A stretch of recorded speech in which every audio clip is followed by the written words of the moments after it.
Est-ce que vous me suivez bien? C'est très important ce que j'explique. C'est pourquoi ce texte entre le verset 9 et le verset 14 est très étrange. Pourquoi n'a-t-il pas dit cela après? Pourquoi ne pouvait-il pas changer le nom d'Abraham en Abraham et puis lui dire, écoute, maintenant que c'est fait, tu vas voir ta femme et tu changes son nom? Et Dieu dit, non, non, c'est impossible.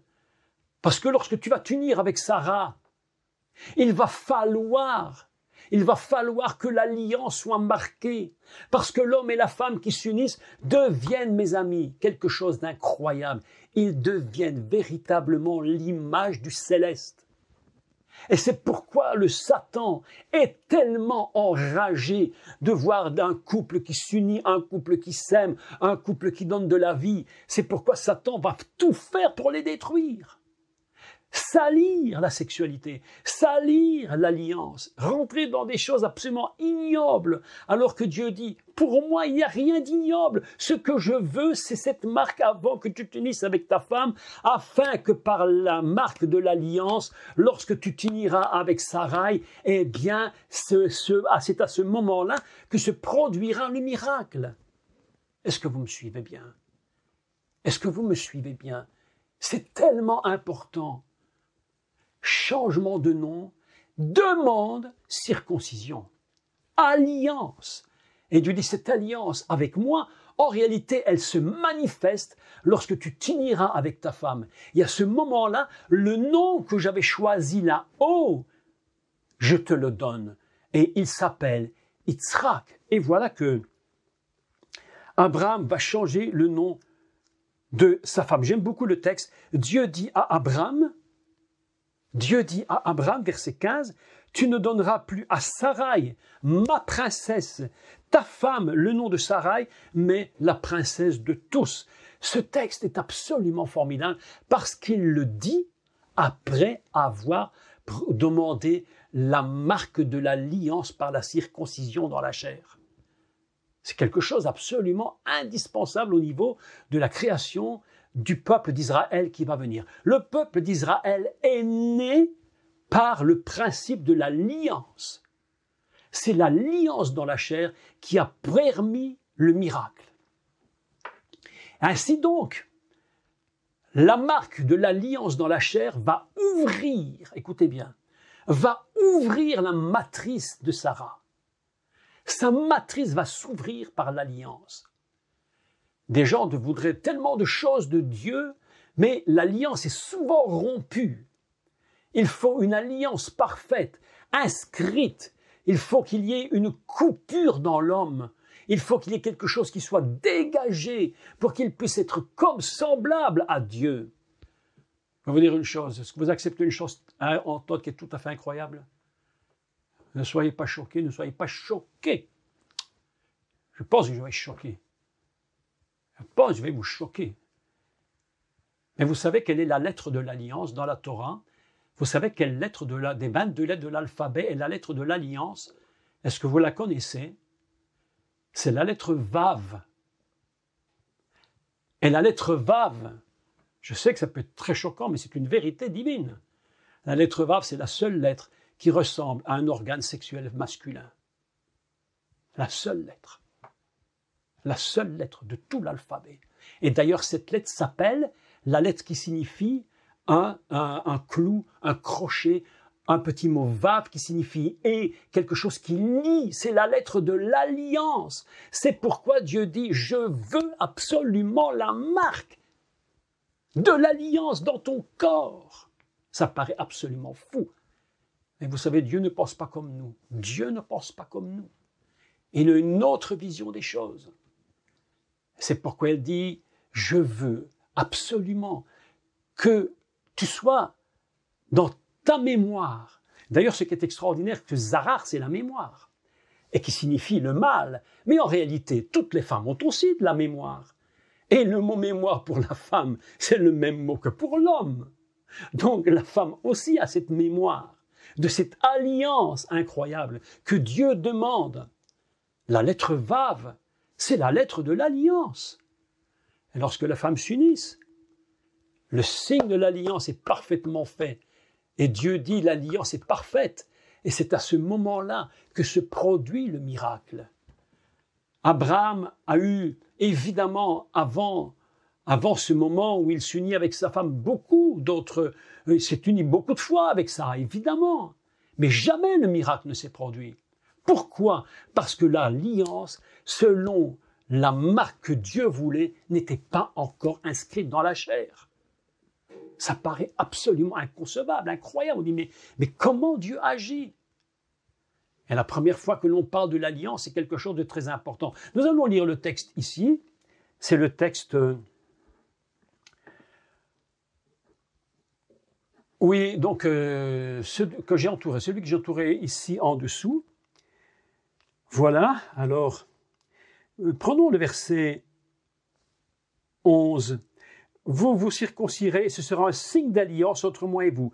Alors, prenons d'abord ceci. À l'âge de 8 jours, à l'âge de 8 jours, voilà quelque chose de très, très intéressant. L'âge de 8 jours, c'est quelque chose qui est... Écoutez, pourquoi l'âge de 8 jours? Alors, il y a deux raisons. Une première, c'est que lorsqu'on fait une circoncision, évidemment, il y a donc une coupure et du sang, et il faut que les anticorps, ou je ne sais pas comment on appelle ça, pas les anticorps, je ne sais pas, le nom m'échappe. Enfin bref, pour qu'il y ait que la plaie puisse se guérir par elle-même, d'accord? Okay, et pour cela, il faut attendre 8 jours. Mais voilà quelque chose de très intéressant au sujet de 8 jours. On appelle ça, en hébreu, Hu ben shmonat yamim. Je répète, Hu ben shmonat yamim.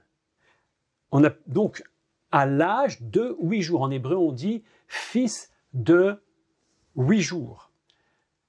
D'accord? Ben, fils, qui veut dire construire. Construit de 8 jours, si vous voulez. Shmonat est très intéressant. Shmonat, dans ce contexte-ci, sa valeur est de 790. Écoutez bien comme c'est intéressant.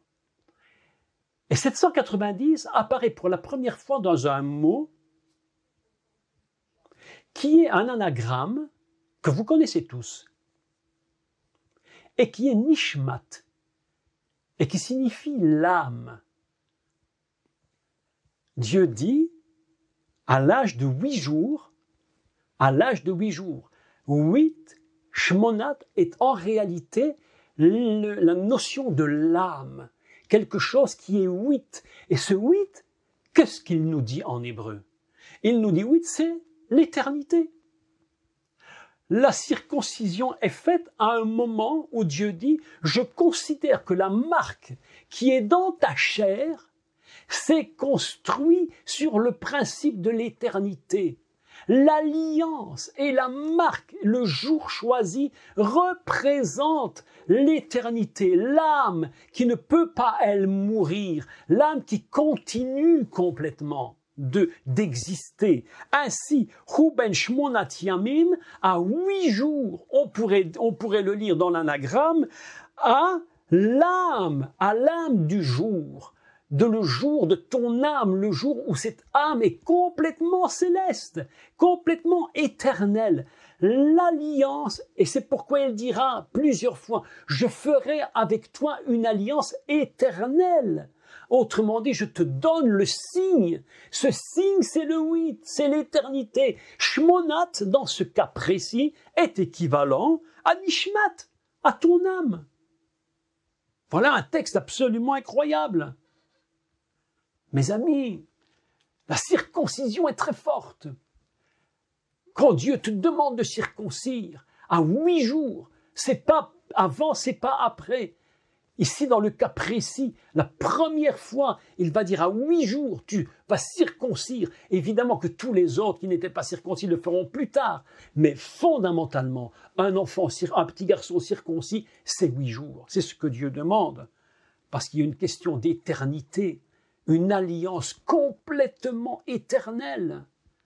C'est pas quelque chose de passager, c'est quelque chose qui demeure dans l'éternité.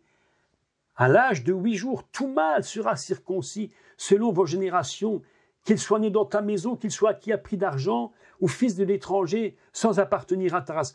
On devra circoncire celui qui est né dans ta maison, etc. Et nous lisons après ceci. Le texte ici en dessous maintenant, je voudrais vous le lire. Alors, au verset 11, vous vous circoncirez. Ici, le mot, je vous le lis ici. Malatem, d'accord. Malatem et bassar arlaterem. J'ai vu entourer le mot ici en rouge. Mol, coupé. Coupé. D'accord? Et vous couperez et bassar. Bassar, c'est la chair. On a traduit en français, vous circoncirez. Mais il faut lire, et vous couperez la chair, et ici au-dessus, et ici plus loin, arlaterem, de leur excroissance. De leur excroissance. La première fois qu'on parle de circoncision dans la Torah, on explique ce qu'est la circoncision. C'est couper l'excroissance. C'est là que doit être faite la marque. Aujourd'hui, lorsqu'on fait une circoncision, on dit qu'on fait une brit mila, molle, mila, coupé. On fait une alliance par la coupure. Mais la première fois que le mot circoncision intervient dans la Torah, il dit exactement ce qu'est cette circoncision. Unel matem et bassar arlatechem. Et vous couperez la chair de l'excroissance. D'accord? Donc, et ce sera Vahaya, on dit les hautes brit. Et ce sera le signe d'alliance. Les hautes brit, ici je entoure. C'est écrit en vert. Les hautes brit, donc la coupure de l'excroissance. Vous savez, ce qui est étrange, c'est que le mot arla, en réalité, vous savez ce qu'il signifie? C'est très surprenant. Le mot arla signifie incirconcis. C'est étrange, hein? Incirconcis.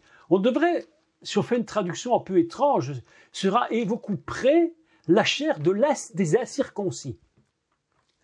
Vous couperez la chair de l'incirconcision, d'accord? Et ce sera le signe d'alliance. Donc, nous apprenons par ce texte que la première chose que Dieu veut, c'est une marque là où l'alliance sera faite de la façon la plus intime qui puisse exister. Il n'y a pas une alliance plus grande que celle-là. Lorsqu'on fait alliance le jour du mariage, bien entendu qu'on va mettre un anneau et on comprend tous les symboles.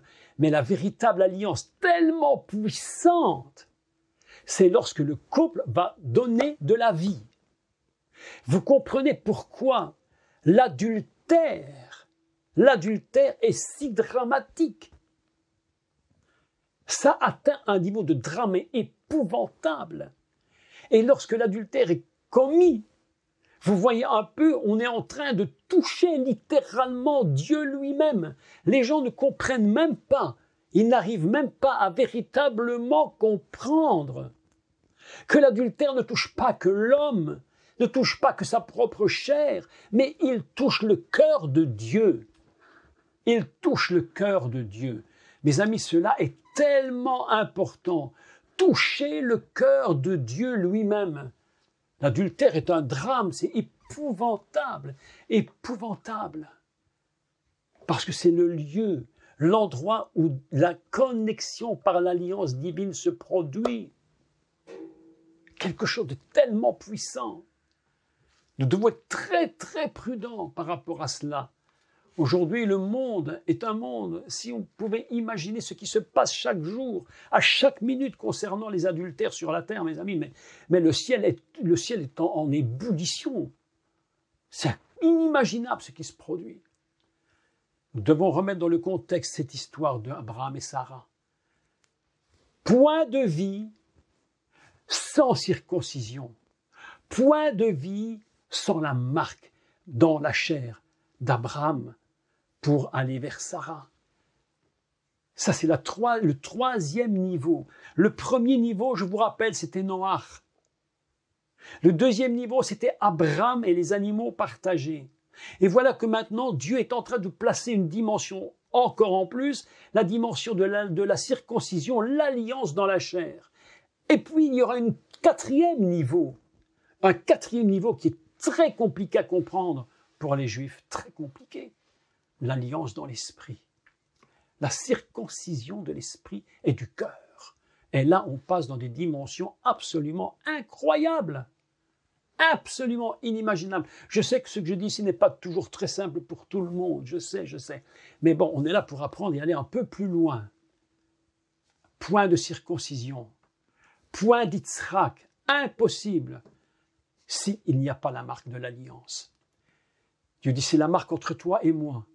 Mais la marque entre Dieu et toi se manifeste et donnera la vie lorsque la marque sera également, j'allais dire, connectée avec Sarah. Mais malgré tout, c'est tellement compliqué. Abraham se pose 1000 questions, 1001 questions. Et il se dit, bon, moi j'ai fait tout ce que Dieu m'a dit. Et Dieu va lui dire, tu auras un fils. Tu auras un fils.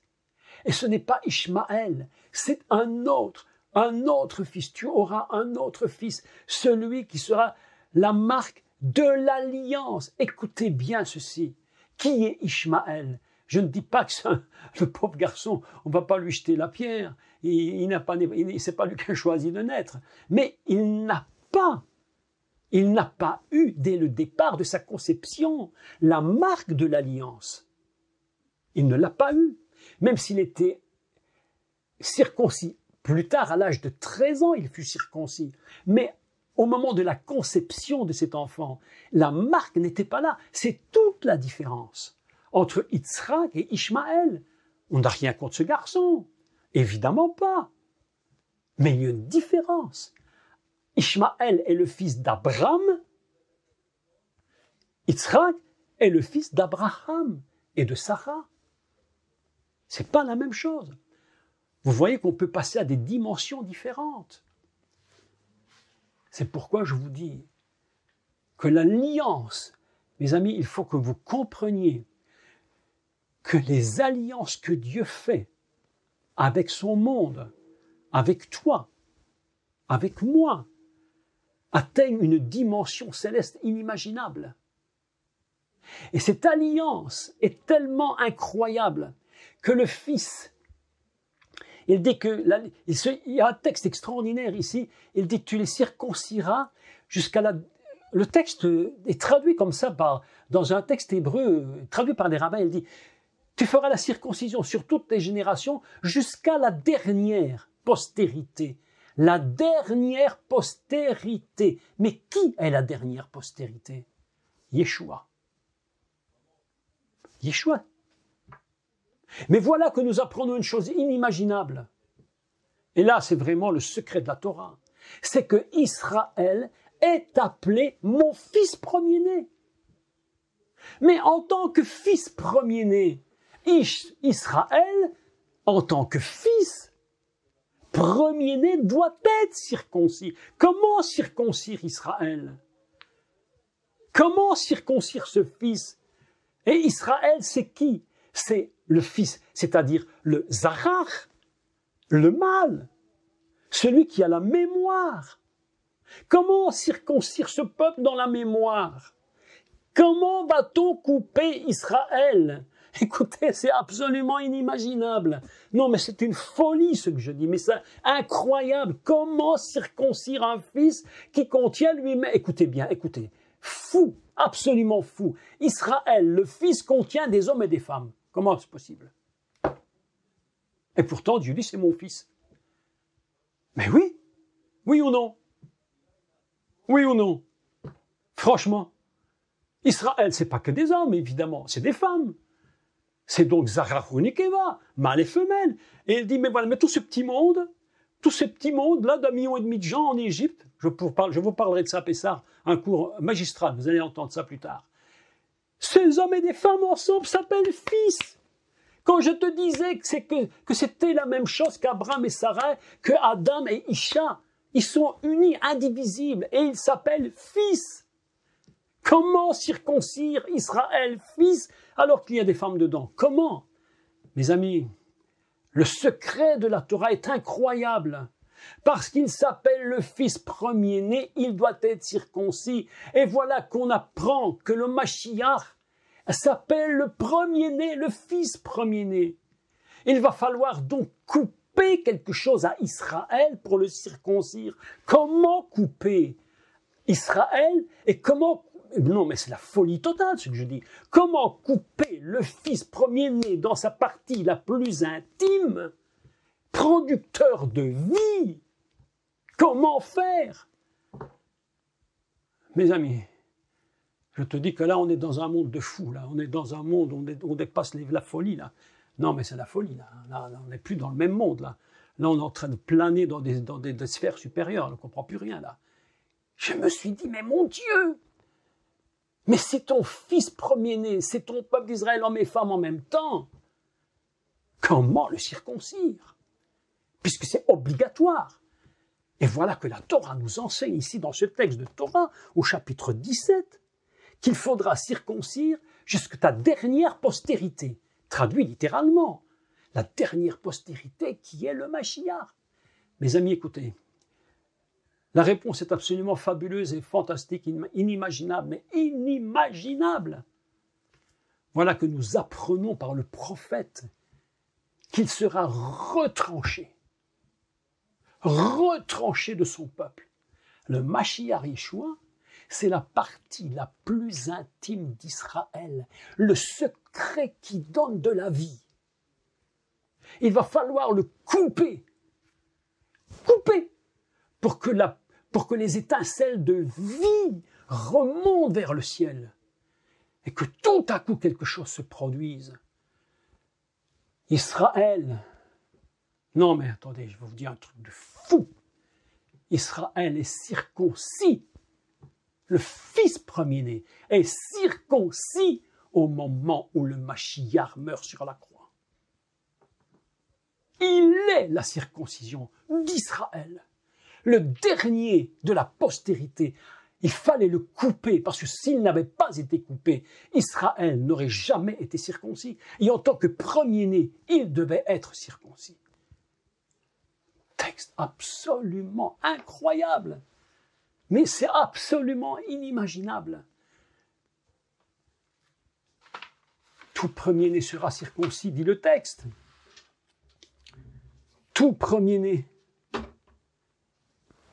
Vous imaginez que les codes de Torah sont en train de se mettre en place. Les codes de Torah se mettent en place. On a le 8e jour, il faut circoncire.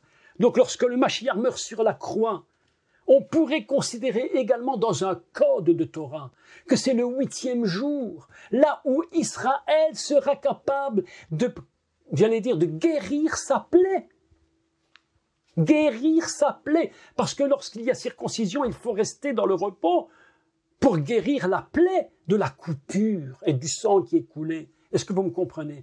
Donc, au niveau des codes de Torah, mes amis, écoutez, on peut considérer que lorsque le Mashiach Yeshua meurt sur la croix, on peut considérer qu'Israël, le fils premier, vient d'être coupé, circoncis. Il a donné sa vie. Et lorsqu'il donne sa vie, et que le sang se met à couler, on peut considérer qu'Israël est prêt à rentrer dans la guérison. Mais ça prendra du temps pour qu'une circoncision puisse avoir une guérison, parce que, il faut quand même le dire, un homme qui est circoncis, moi j'en ai connu un qui s'est fait circoncire adulte, bon, j'ai mon temps à vous dire que c'était pas la rigolade, hein, et il est resté longtemps dans des situations très compliquées, je vous dis. Mais oui, Et voilà que il faut une guérison. Au moment où le Mashiach meurt, mes amis, Israël est prêt pour sa guérison. Mais ça va prendre du temps. Du temps. Et lorsqu'ils vont reconnaître que le Mashiach est la circoncision du premier-né Israël, mes amis, c'est à ce moment-là qu'ils vont reconnaître, c'est qu'ils seront complètement guéris de ce qu'ils sont réellement aujourd'hui. La différence, mes amis, la différence entre Jacob et Israël est immense. Immense. Une dimension complètement céleste. Je vous parle de ces choses, j'ai l'impression de passer à côté d'un milliard de choses d'autres qu'il faudrait dire. Mais franchement, nous sommes dans une dimension divine incroyable. Le Mashiach est la marque divine la plus intime qui n'ait jamais été donnée à Israël. Et lorsqu'il est circoncis, il est capable de donner la vie.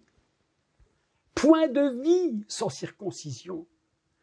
Israël, lorsqu'il va reconnaître son Messie, et c'est-à-dire sa propre circoncision, Israël sera le témoin fidèle. Il sera le témoin fidèle, celui capable d'aller porter la semence dans l'humanité pour appeler les gens à se donner au Messie, à reconnaître qui il est. Ça s'appelle donner la vie. Donner la vie. Ce récit du changement de nom est incroyable, mais impressionnant. Impressionnant. Tu changes de nom, tu circoncis, tu changes le nom de l'autre, tu t'unis et tu donnes Yitzhak. Et tu donnes Yitzhak, qui lui va atteindre une dimension absolument extraordinaire. Il est l'image parfaite de celui qui est le Mashiach. Un texte absolument fantastique. C'est un récit dont j'ai l'impression, lorsque je vous en parle, de rater 100 millions % de ce que je dois dire, parce que c'est pas possible. J'arrive même pas à tout comprendre, à tout saisir, tellement ça dépasse l'imagination. Mais voilà que la Torah nous apprend ce texte extraordinaire. Tous seront circoncis jusqu'au dernier, la dernière semence. Je vous rappelle, la dernière semence, c'est le Messie. Circoncision du fils premier-né. Selon qu'il est écrit dans le prophète, « Laisse sortir mon fils premier-né ». Et là, nous rentrons dans une dimension absolument formidable. Il va sortir d'Égypte, et vous voyez tout le peuple va sortir d'Égypte, et là, Dieu va commencer à faire un travail inimaginable de reconstruction. Mes amis, je sais que ce principe de l'alliance par la circoncision dépasse beaucoup l'imagination. Mais Dieu est capable de prendre son alliance céleste et de la faire descendre sur terre dans des choses qui sont totalement humaines. Mais lorsque Dieu regarde la circoncision, il voit plus que nous ne voyons nous. Il voit une dimension divine absolument inimaginable. Cette alliance, Dieu va la faire avec nous par le Mashiach. Et puisqu'il est l'alliance, puisqu'il est devenu l'alliance, eh bien, lorsque nous sommes en lui, nous portons son alliance. Et nous sommes nous-mêmes devenus coupures pour le monde. Et c'est pourquoi que nous sommes coupures pour le monde. Nous ne pouvons plus agir comme le monde parce que nous n'avons plus les mêmes attributs que le monde. Nous sommes devenus nous-mêmes alliance pour le monde, circoncision pour le monde. C'est ça le grand secret du Messie.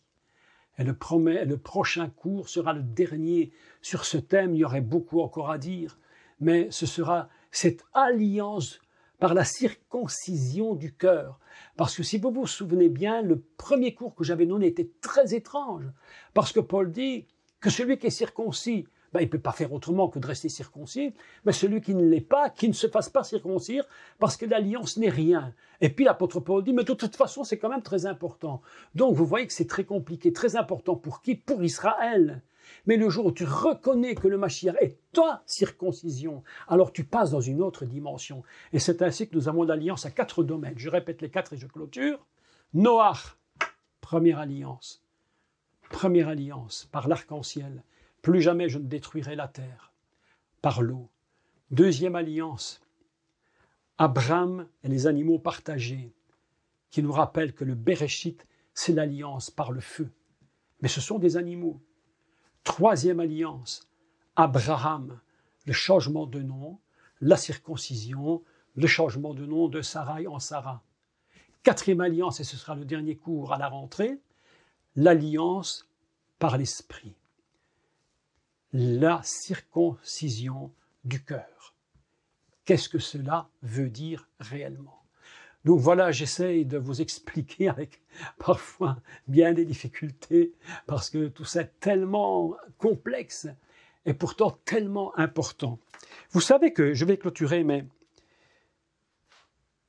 vous savez que, écoutez ceci, pour prendre note de ça, ça va vous intéresser, que lorsque Sarai a été changée en Sarah, la valeur de Sarah, c'est 505. 505. Et il y a 2 mots qui ont cette même valeur 505. C'est ce qu'on appelle Hagavia HaKodesh. Hagavia HaKodesh, qui signifie la sainte coupe, le réceptacle saint.